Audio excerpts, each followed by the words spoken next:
art can change our future. Travel with me, artist John Dyer and artist Joanne Short. Be inspired by endangered environments, plants and animals, and learn about tribal culture. Paint, connect, exhibit and change. It's a last chance to paint.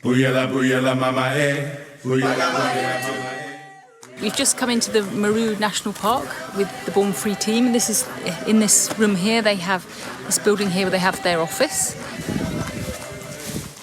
There, we've just arrived at our new destination where we're staying. I think it's called the Equator Camp. We're staying in a tent.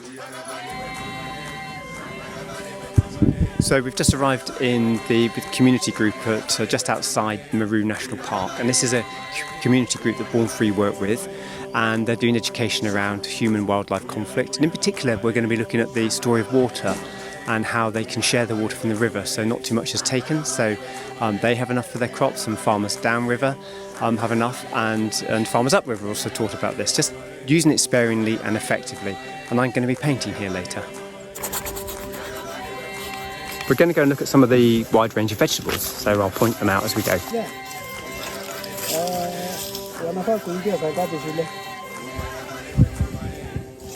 These are lemons. Just establishing the shape of this mango tree. It's got a V shape in its trunk, just with one brush. So this is a mango on a mango tree, and these are limes on a lime tree. This is a tomato on the vine. And here we have kale. This is fantastic for all sorts of things, calciums and iron. So children watching this, go eat your greens. It's very good for you. So this rather innocuous looking ditch is called a farrow. This is where they bring water in from the river. The problem with this is you get a lot of evaporation, so it's not terribly efficient for the water. These are tobacco plants that are unpalatable.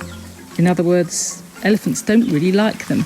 So by the time they've got this far and decided that they haven't got anything nice to eat, they turn around and change their minds. And then over the other side, the farmers plant the things that the elephants would like, but hopefully they're hidden behind the unpalatable plants.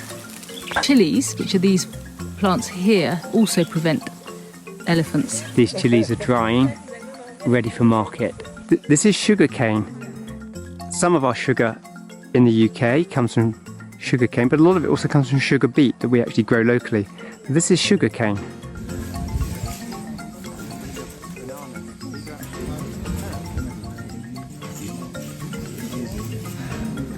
Just starting to establish the banana plants.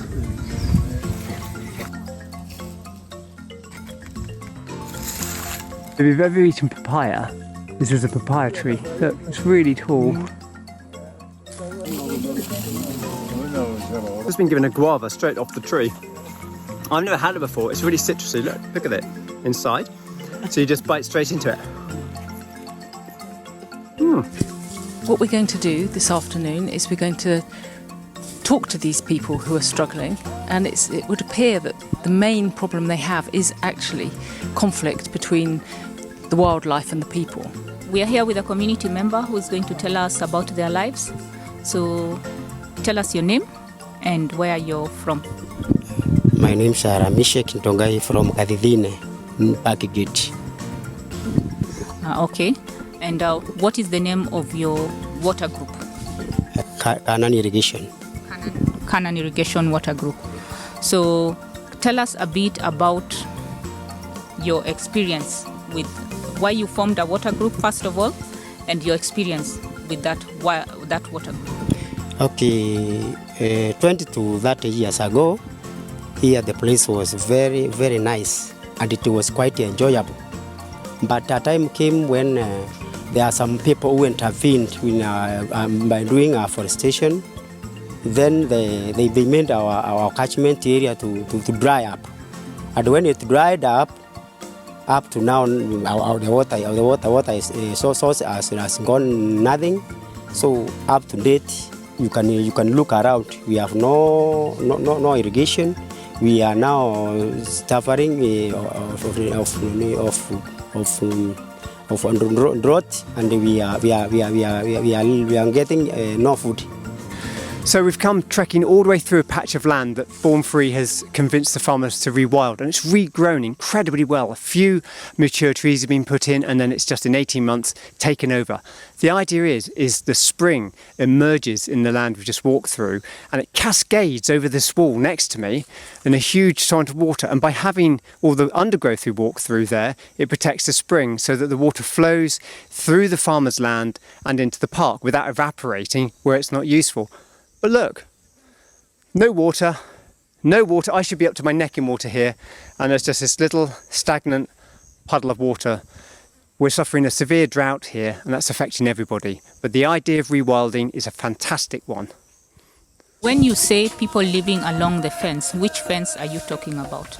I'm talking about the fence of Meru National Park, whereby we are near our Meru entrance gate, the main entrance gate. Yes. So what have those people done to affect you here? What is it they have done that is making you not have water? You know, our catchment area, there are some 10 years ago, there are some people who took our catchment area. They cut all trees and they made them their samba. So from that time is when we started suffering. So I've just asked the farmers if they see any of these animals and birds, and they've pointed out that lots of them they do. But this one here, the weaver bird, I'm going to put in, the guinea fowl, this snake, this green snake lives in the mango trees. I might try and put that in, and maybe this rock python. There's lots of snakes here, so I need to put that this in. one is, And this one too? Yeah. Crocodile here? Yes. And, Not here. No. But this one's here, Yeah. this one's here, Yeah. this one's here, and this one's here.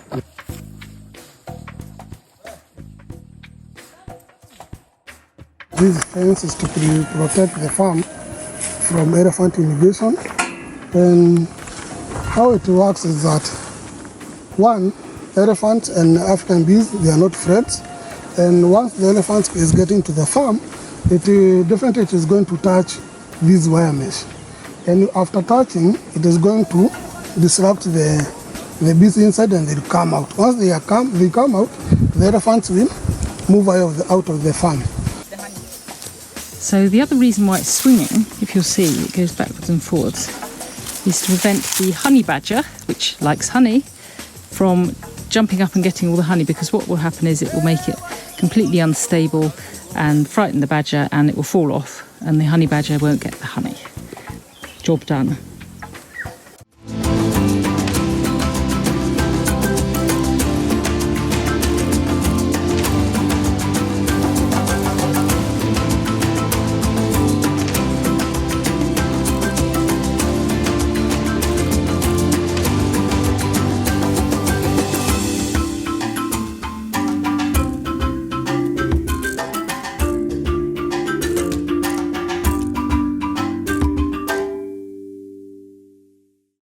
So I finished my painting of this beautiful farm, and these farmers are around me. I've painted their story, the story of water, having enough water to grow their food, to feed their families, and to make an income.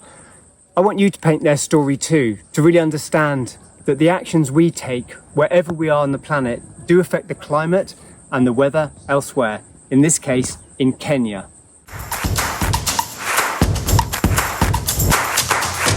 I think it's called the Equator Camp. We're just outside the Meru National Park. And look! Oh, I've put it as well.